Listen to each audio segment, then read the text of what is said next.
Welcome to the Learning Pines YouTube. We hope this video helps. In this video, I will explain how to use Song Sketch. First, launch the application and create a brand new project. You can select from several helpful templates or start fresh with a blank canvas.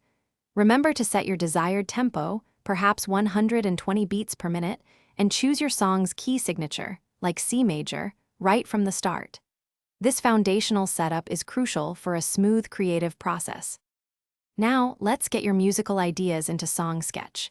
You can easily record audio, like vocals or guitar, or input MIDI notes for instruments such as piano or drums directly onto separate tracks. Use the intuitive loop function to quickly build out verses and choruses. Then, simply drag and drop your recorded clips to arrange your song's structure, perhaps creating an intro of 8 bars. Once your ideas are down, it's time to refine them.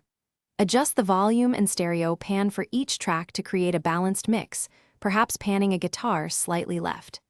Experiment with built-in effects such as a touch of reverb or a subtle delay to add depth.